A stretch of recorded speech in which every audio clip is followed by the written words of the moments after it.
are what you watch. Hello, my name is Atty and welcome to our program. Incidentally, starting July 1, we'll be having new programming here in GNN. If I'm not mistaken, this show will go on Mondays at 8 o'clock, and a slew of other shows will be coming on. Now, for our program this evening, we're going to talk about, our topic is going to be Intellectual Property Philippines.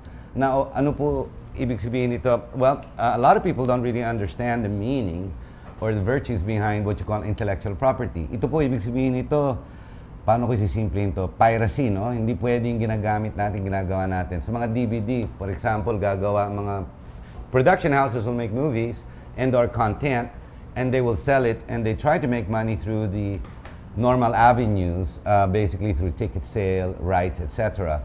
Here, they're duplicated and they're sold for a 10th or 20th or 100th of the cost or the price, making the producer the loser, and the guys that peddle it on the street. Basically, piracy, meaning they steal it and they generate money directly from the people. We are part of it because we are part of the problem. We are not part of the solution because we buy pirated items. Now, when you say piracy, it does not limit itself to basically DVD movies or CDs. It also goes into the computer systems called software. The government, our government, the very administration I'm talking about, Republic of the Philippines, together with the local government units, are violators of this. How do I express that? How do I rationalize that? Tignan nyo na lang po ang software ginagamit sa Microsoft Office. I guarantee you the ones they're using are not Open Office, which is really free, but they are stealing it or buying these in supermarkets and or mga ukay-ukay binibenta in small CDs called Microsoft Office. Hindi dapat po yan. But then again, if you buy the original, you're talking about $350, $320 US. Malaki. The operating systems of all or many of the units that we buy na mga, for example, computer setup, yung mga naka-built-in na, a lot of them are illegal or violators as well. Ang mga natatalo dyan, intellectual property owners. In this case, Microsoft, yes, for the operating systems. And or, for example, us here in the studio, ang tawag dito, Adobe Premiere. Imagine, pwede mo bilhin for 40 pesos, bibili na studio yung original genuine is 42,000 pesos. Can you imagine? And once in-insert mo na, pinasok mo, nilagay mo na, pwede mo na itago yan, hindi na gagamitin. But then again, when do we pay? How should we pay? I'll make it a little more difficult. When it comes to the cheaper medicine bill, ito, iba na ito, hindi na tayo mga DVD, computers. When it comes to patents, for example, for research and development for pills that cure hundreds of people of different ailments, you have the big pharmaceutical firms who invested heavily on research and development, and they come in here and they go branded in their products. Now, they are supposed to be protected by a 20-year rule wherein they have to make their monies back. The problem is, where do you draw the line between a person that's dying, who requires this medicine, but it's ₱1,000,000 or whatnot, because may payback dyan, may patent, or may security. It goes on and on and on, from apparel, clothing, to everything we do. It's not enough that we are doing it with clothes, DVDs, shoes, everything else. We're doing it with trade names in the Philippines. The use of illegal trade names and or the multiplication or duplication of trade names in what we call the Bureau of Trade. Di ba parang ganun po nangyayari? With us to discuss this issue, because it is a priority if we wish to maintain ourselves in what we call this global system. Unless babuyin natin the rest of the world, nakawin natin yung mga teknolohiya nila, at sabihin natin, wala tayong pakialam, basta kami gagamitin namin yan. Hindi naman ata pwede rin yun. It's called the global system. Now, these are one of the priorities the new president is going to have to face. And a lot of it has been going around in the news and mainstream media in the last few days. In fact, it was front page in a number of dailies last week. I'd like to bring this up. To talk about these issues, we have none less than the Intellectual Property Philippines people. We have, on my very right, Attorney Lope R. Manuel Jr., who's joined the group. He's the Executive Director for Arbitration. And we have the very pretty Attorney Sara Suguitan, who I met here in the studio some time ago. Lady, gentlemen, magandang hapon. Magandang gabi. Maraming salamat for being here, and thanks. I don't know if you like my intro when it comes to intellectual property rights. Is that a proper way of introducing that? Maybe you would do a better job. Maybe you can introduce it first. Yes, sir. Actually, intellectual property is very difficult to define. But as an academic, I would say it's a creation of the mind. So here in the Philippines, we have trademark, we have patent, we have copyright, and we even have utility models. So sometimes mahirap for the Filipinos to grasp the ownership or the property in an intellectual creation, because it may be tangible or it may not be tangible. You're so right.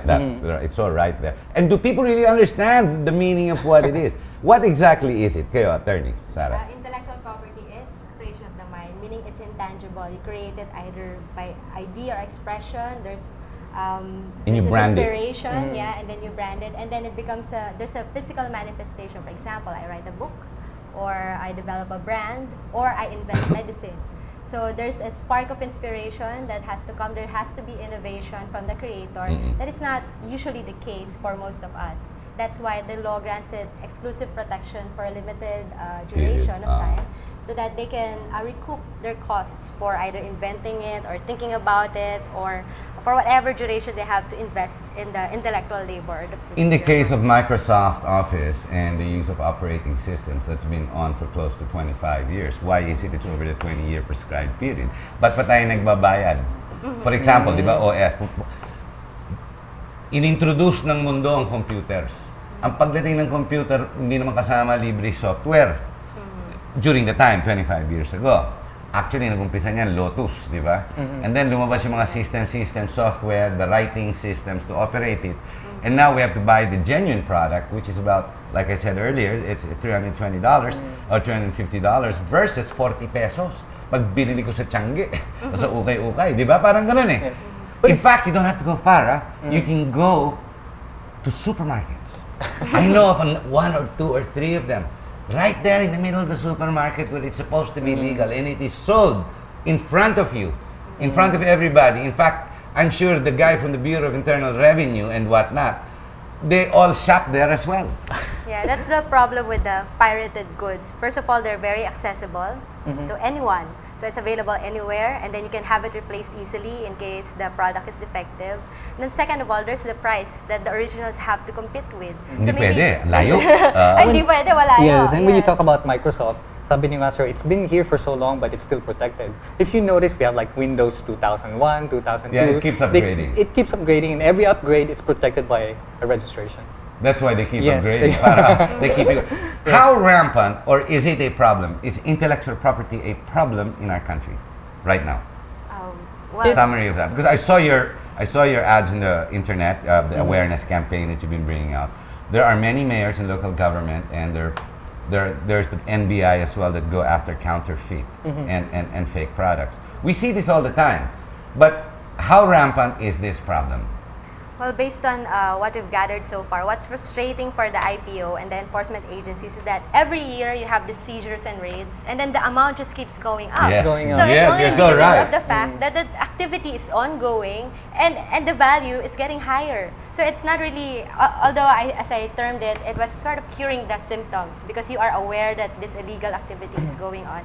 It's not really, it doesn't really go into the matter of, for example, control. targeting the manufacturers or stopping at the borders the importation of these goods. So it affects the trademark copyright owners, the real owners of this. I agree with you, but they've been doing this. I mean, it started with what's his name, Revilla. It went to Manzano.